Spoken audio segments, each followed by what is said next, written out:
Assalamualaikum warahmatullahi wabarakatuh. Salam sejahtera untuk kita semua. Perkenalkan, nama saya Eti Mulyani, salah seorang dosen di Universitas Quality Brastagi, Program Studi Pendidikan Guru Sekolah Dasar, Provinsi Sumatera Utara.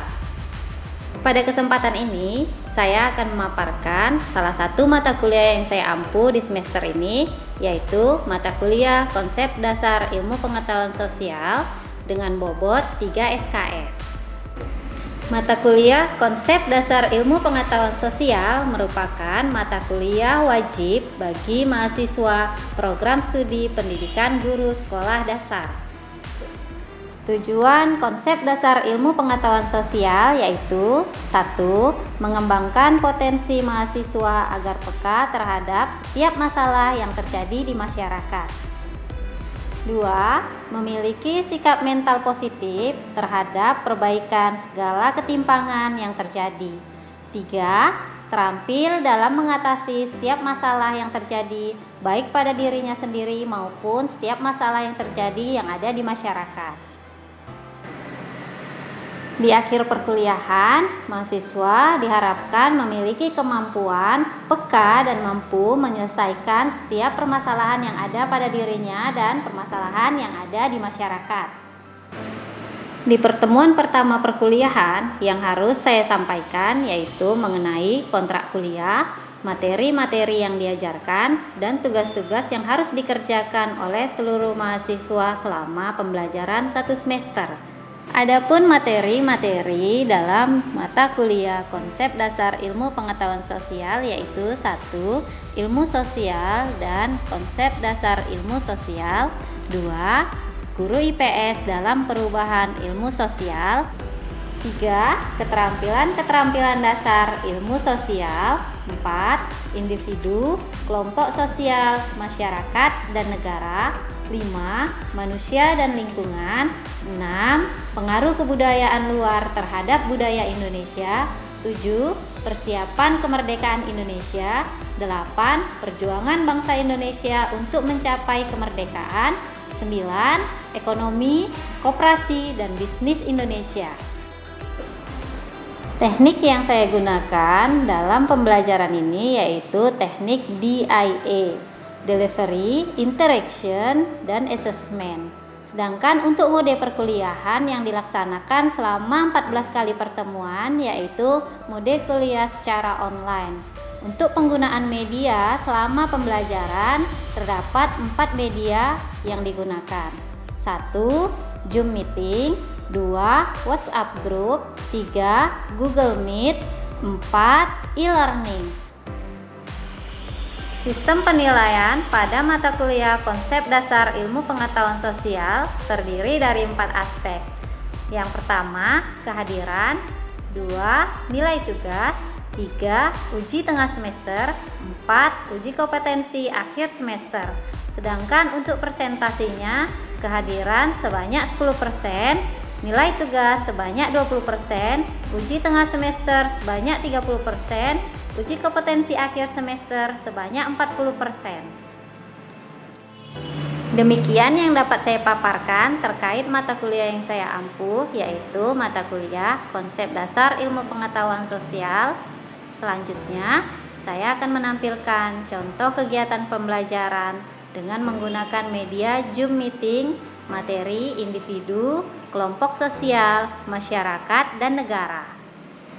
Oke, di sini ada peta konsep tentang individu, kelompok sosial, masyarakat, dan negara, yaitu terdiri dari manusia sebagai individu, kemudian kelompok sosial, ada struktur, pranata, dan proses sosial budaya, ada prinsip dasar pemerintahan, dan yang terakhir, warga negara, masyarakat, dan negara.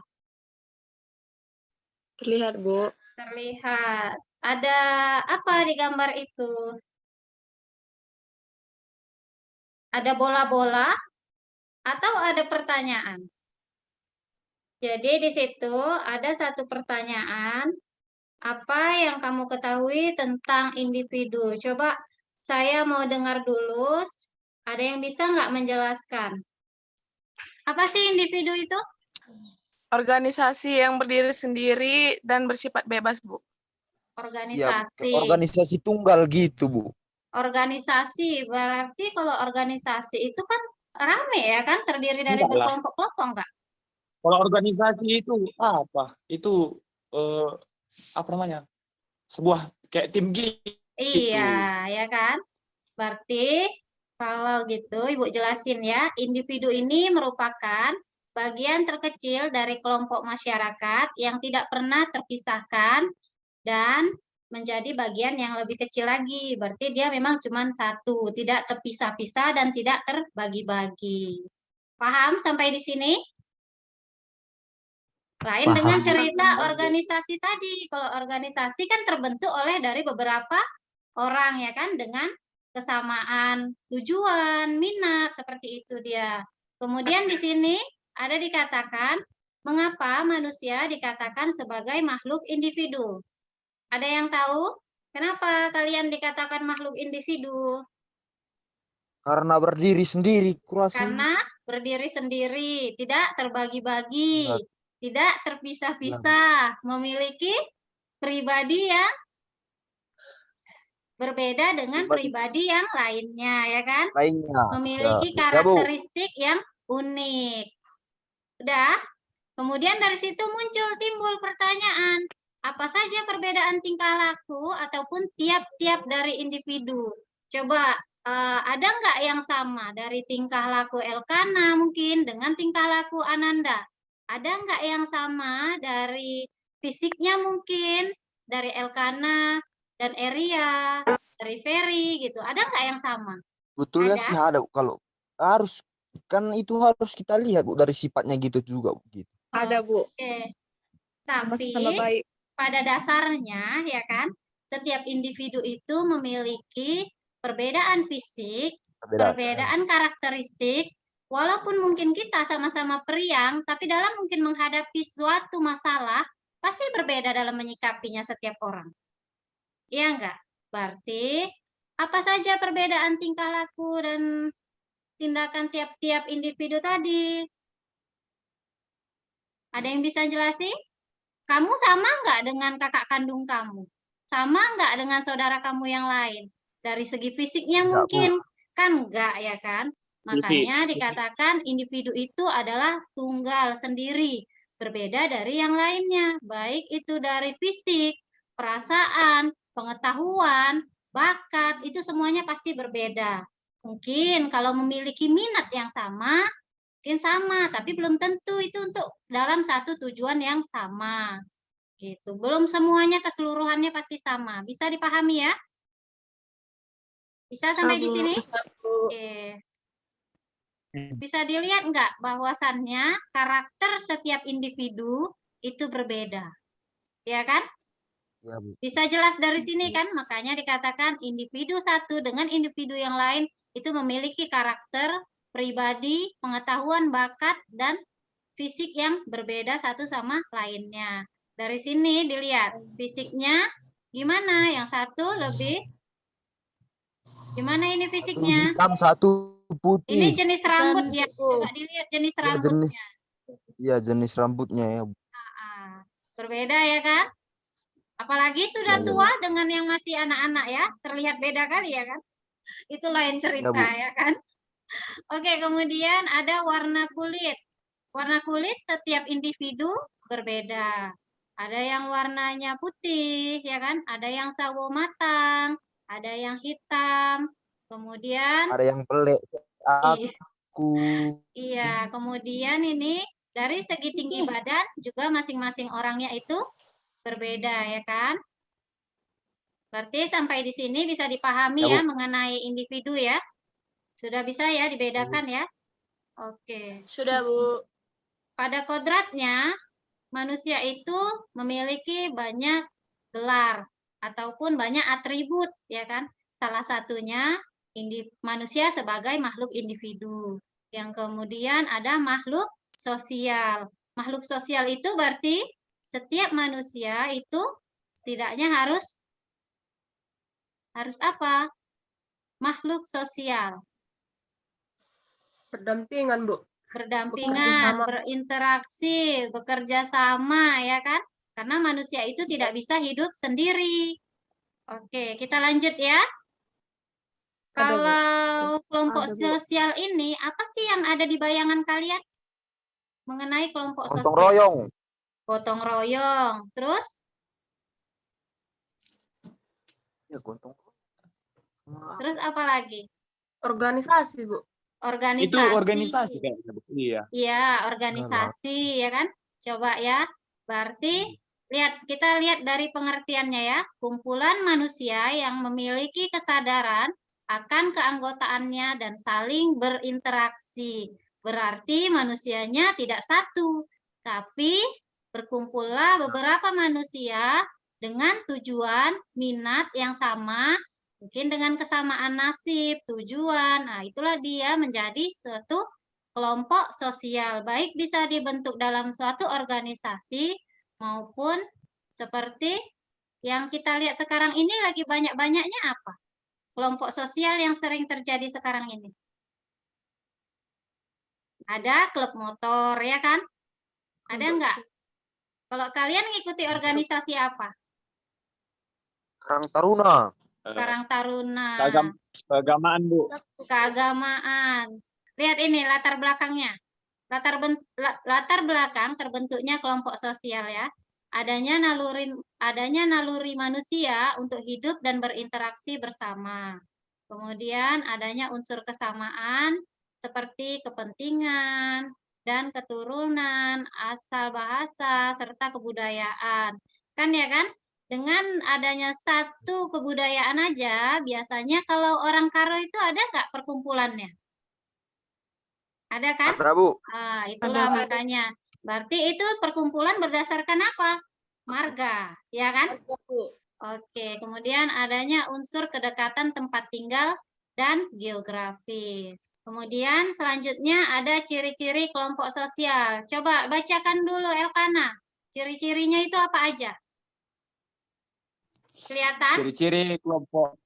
Ciri-ciri kelompok sosial itu adanya peneguhan norma pedoman tingkah laku anggota kelompok yang mengatur interaksi dalam kegiatan anggota kelompok untuk mencapai tujuan yang ada. Terdapat dorongan atau motif yang sama antara individu satu dengan yang lain, adanya penegasan dan pembentukan struktur atau organisasi kelompok yang jelas dan terdiri dari peranan-peranan dan kedudukan masing-masing, dan terdapat akibat-akibat interaksi yang berlainan terhadap individu satu dengan yang lain berdasarkan rasa dan kecakapan yang berbeda-beda antara individu yang terlibat di dalamnya. Terima kasih. Oke, terima kasih. Ada yang bisa menjelaskan dari setiap poinnya?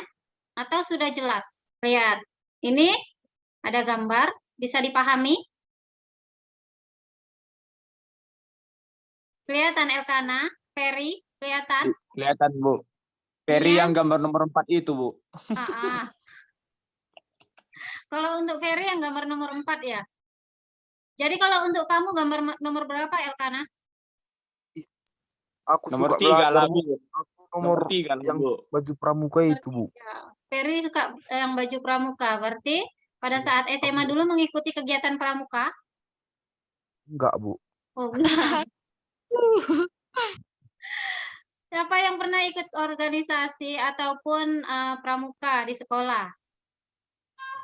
Enggak ada? Pernah, Bu, ekstrakurikuler. Ekstrakurikuler. Kemudian selain pramuka ada apa lagi? Ekstrakurikulernya di sekolah?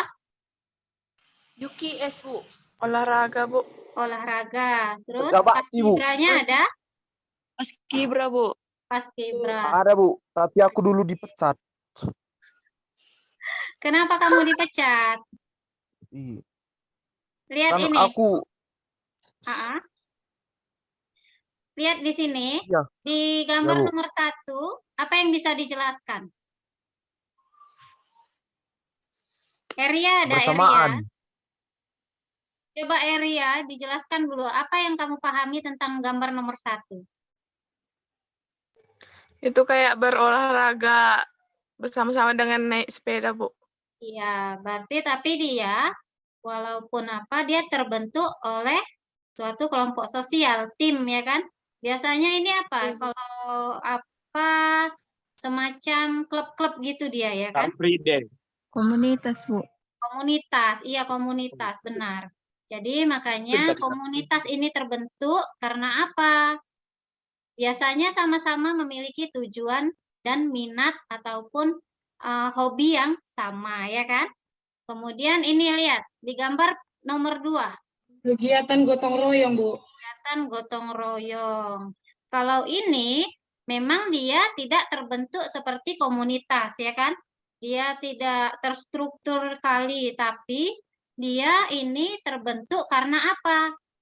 Tujuan dan keinginan yang sama untuk lingkungan sekitar yang bersih ya kan? Karena kita mau hidup sehat. Oke, kemudian nomor 3 gambarnya Elkana. Itu kalau aku tadi sama Peri, Bu. Belajar. Oke, ini adalah pramuka ya kan? Salah satu kegiatan ekstrakurikuler di sekolah. Kemudian yang keempat gambar apa Ananda? Gambar orang tawuran, Bu. Gambar Pukul-pukulan. orang tawuran, pukul-pukulan. Berarti ini apakah termasuk suatu kelompok sosial yang patut dicontoh atau tidak patut dicontoh? Tidak patut Tergantung. dicontoh. Oke, dia tidak patut untuk dicontoh. Memang dia tidak terbentuk suatu kelompok sosial, cuman karena suatu permasalahan maka terkumpullah dengan tujuan yang sama tapi salah digunakan, ya kan? Jadi Iya, Bu. belum tentu suatu kelompok sosial ini terbentuk dan terstruktur semuanya dengan secara bersama. Tetapi kalau kita nonton bioskop, nonton konser, itu juga merupakan salah satu kelompok sosial. Walaupun kita berkumpulnya tidak secara, oh kita sama-sama nanti di sini ya, gitu kan belum tentu kenal satu sama lain ya kan. Tapi tujuan dan minatnya apa? Hobi. Hobinya apa? Gitu. Maka terkumpullah beberapa orang untuk menonton bioskop, menonton konser. Maka itu juga dikatakan kelompok sosial. Syarat terbentuknya kelompok sosial. Setiap anggota kelompok memiliki kesadaran bahwa dia bagian dari kelompok tersebut. Adanya hubungan timbal balik antara anggota. Adanya faktor pengikat misalnya ideologi, kesamaan kepentingan atau kesamaan nasib. Berstruktur, berkaidah dan mempunyai pola perilaku. Bersistem dan berproses. Terima kasih. Oke, terima kasih Ananda. Saya rasa ini cukup jelas ya, syarat terbentuknya kelompok sosial. Lanjut kita ya. Baiklah, tadi kita membahas individu. Kemudian setelah individu, karena manusia tidak bisa hidup sendiri, maka terbentuklah kelompok sosial ataupun terjadilah makhluk-makhluk sosial, ya kan? Manusia sebagai makhluk individu dan manusia sebagai makhluk sosial. Kemudian ada muncul struktur pranata proses sosial budaya. Kenapa muncul struktur? Lihat, apa sih pengertian struktur? Struktur pranata dan proses sosial budaya. 1. Struktur sosial adalah tataan atau susunan sosial yang membentuk kelompok-kelompok sosial. 2. Ciri-ciri struktur sosial adalah muncul pada kelompok masyarakat berkaitan erat dengan kebudayaan, dapat berubah dan berkembang. 3. Fungsi struktur sosial adalah sebagai penegas identitas yang dimiliki oleh sebuah kelompok. Pranata sosial adalah sistem norma yang bertujuan untuk mengatur tindakan maupun kegiatan masyarakat untuk memenuhi kebutuhan pokok dan bermasyarakat bagi manusia. Oke, siapa yang bisa menjelaskan maksud dari arti tersebut? Kalau menurut pemahaman kamu, apa itu pranata sosial? Pranata sosial itu merupakan suatu aturan yang dibuat untuk kita individu maupun masyarakat gitu. Jadi dengan adanya aturan kita tidak melakukan hal-hal yang lebih di jalurnya dari aturan tersebut. Lihat sekarang fungsi pranata sosial. Ada 3. Yang pertama itu memberikan pedoman kepada anggota masyarakat dalam hal bersikap dalam menghadapi masalah kemasyarakatan. Kemudian yang kedua, menjaga keutuhan dan integrasi masyarakat. Karena apa? Dengan adanya aturan, manusia yang ada di masyarakat ini kita semuanya akan lebih terkontrol, ya kan? Karena kita tetap harus tertib dalam mengikuti aturan. Kemudian ada memberikan pegangan kepada masyarakat untuk mengadakan sistem pengendalian sosial. Ciri-ciri peranata sosial. Iya. Apa aja ciri-cirinya? Memiliki lambang-lambang, Mm-mm, memiliki tata tertib dan tradisi, mm-mm. memiliki tujuan, dan memiliki nilai. Oke, tadi katanya bahwasannya peranata sosial itu merupakan aturan, ya kan? Aturan yang terbentuk di masyarakat. Kalau dari bahasanya memiliki lambang-lambang atau simbol, lambang-lambang apa sih atau simbol apa yang kamu ketahui yang sebagai pedoman kita di masyarakat maupun di negara kita? Bhinneka Tunggal Ika. Bhinneka Tunggal Ika, Bu. Ya, kemudian ada Garuda Pancasila sebagai pedoman. Kemudian, kalau di masyarakat merupakan cincin pernikahan merupakan simbol enggak? Iya kan? Iya, Bu. Berarti Iya, itu Bu. sudah termasuk aturan yang ada di masyarakat. Dah, tahu kan? Bisa kan? Contohnya? Oke, sekarang kita lanjut ke memiliki tata tertib dan tradisi. Tradisi apa aja yang bisa dilakukan atau disebutkan? Baik tertulis maupun tidak tertulis. Ataupun tata tertib yang kamu ketahui. Contohnya mungkin tata tertib di sekolah. Yang tertulis itu biasanya apa? Memiliki nilai. Memiliki nilai. Oke, kita lanjut ya. Kemudian selain ciri-ciri, ada jenis-jenis peranata sosial. Yang pertama itu ada peranata keluarga. Yang kedua, peranata agama. Yang ketiga, peranata ekonomi. Yang keempat, peranata pendidikan. Yang kelima, peranata politik. Untuk apa sih peranata keluarga itu dibentuk? Aturan-aturan di dalam keluarga itu dibentuk agar terbimbing. Terus kemudian apa lagi? Hidup rukun. Oke. Kemudian ada peranata agama. Untuk apa peraturan agama ini dibuat? Untuk mengatur hubungan antar manusia, hubungan antar Tuhan, ya kan? Oke, kita lanjut. Peranata ekonomi, aturan dalam ekonomi. Ada yang bisa jelasin? Iya, Bu. Untuk apa? Untuk mengatur dan membatasi perilaku ekonomi masyarakat, ya kan? Kemudian ada peranata pendidikan. Peranata pendidikan ini berfungsi untuk mempersiapkan manusia agar manusia tersebut bisa, peranata politik ini bisa ada dua macam, ya kan? Satu, peranata politik dalam bentuk tertulis, dan yang kedua itu peranata politik dalam bentuk tidak tertulis. Oke, kita lanjut ya. Kemudian, dari individu, kelompok sosial, ada struktur, peranata, dan yang terakhir ada prinsip dasar pemerintahan. Karena semuanya pada dasarnya kita berkaitan dengan pemerintahan. Coba dibacakan Emma, prinsip dasar pemerintahan ini ada berapa macam? 7. Yang pertama, Indonesia adalah negara yang berdasarkan atas Hukum. Yang kedua, Sistem konstitusional. Oke, yang ketiga, Kekuasaan tertinggi di tangan Majelis Permusyawaratan Rakyat. Yang keempat, presiden tidak bertanggung jawab kepada DPR.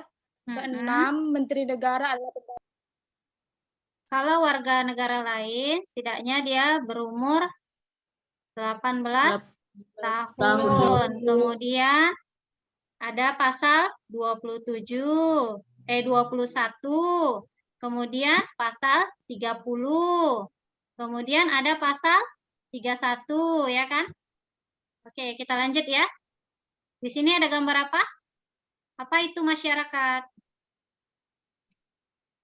Apa itu masyarakat? Masyarakat adalah sekumpulan.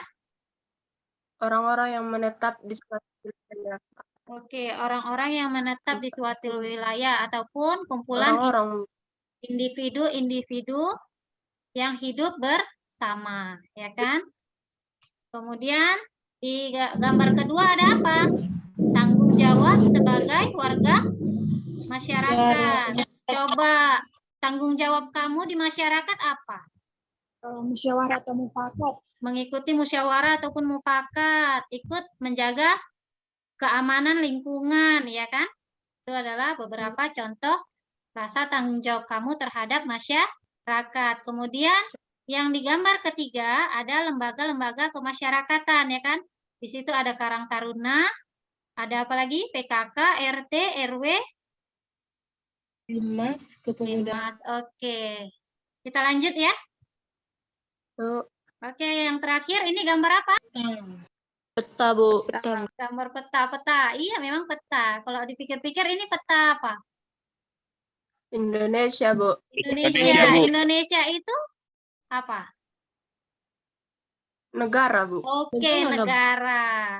Jadi yang mau kita ambil adalah negara. Sah? Di sini ada unsur-unsur terbentuknya negara, ya kan? Yang pertama itu adanya wilayah. Wilayahnya ada wilayah apa aja ini? Sumatera. Sumatera, Pulau Sumatera, Pulau Gitu. Jawa, Sulawesi, Kalimantan. Kalimantan. Oke, berarti Indonesia sudah ada ya wilayahnya. Salah satu unsur negara adalah wilayah. Kemudian penduduk ataupun rakyat. Ada? Kita, Bu. Kita merupakan rakyat dari negara Indonesia. Kemudian ada pemerintahan yang berdaulat. Kemudian pengakuan dari negara lain. Negara kita diakui oleh negara lain? Iya, Bu. Oke, berarti kita sudah memiliki unsur-unsur negara. Baiklah, sampai di sini paham? Sudah paham semuanya? Paham. Paham. Sudah saya jelasin ya mengenai materi kita hari ini, individu, kelompok sosial, masyarakat, dan negara. Sampai di sini ada yang membuat suatu kesimpulan? Atau yang bisa menjelaskan mengenai pemahaman kamu hari ini? Yang saya tangkap, Bu, individu itu merupakan jati diri dari seseorang yang tidak terbatas atau tidak terbagi. Terus yang kedua itu makhluk sosial, Bu. Makhluk sosial itu merupakan sekumpulan dari individu-individu yang membentuk suatu komunitas dan saling bekerja sama. Terus peranata sosial itu merupakan aturan atau dari setiap makhluk sosial, Bu, agar tidak terlaku penyimpangan. Yang ketiga itu negara, Bu. Yang keempat itu negara, Bu. Negara itu merupakan. Terima kasih, Bu. Oke, terima kasih Satria. Baiklah, kalau gitu sudah selesai ya. Thank you. Lihat. Jadi, materi kita hari ini sudah terselesaikan semuanya. Saya tutup ya sebelumnya perkuliahan hari ini. Sebelumnya, terima kasih telah mengikuti perkuliahan kita hari ini. Semoga kita semua selalu dalam keadaan sehat walafiat. Kita lanjutkan pembahasan kita di e-learning ya. Nanti saya akan bagikan tugasnya di e-learning. Mohon dicek kembali nanti e-learningnya ya. Bisa? Bisa, Bu. Oke, terima kasih. Saya tutup perkuliahan ini dengan Assalamualaikum warahmatullahi wabarakatuh. Selamat siang. Siang, Bu. Ya. Bu. Oke. Baiklah, video tadi merupakan contoh kegiatan pembelajaran dengan menggunakan Zoom Meeting. Wassalamualaikum warahmatullahi wabarakatuh. Terima kasih.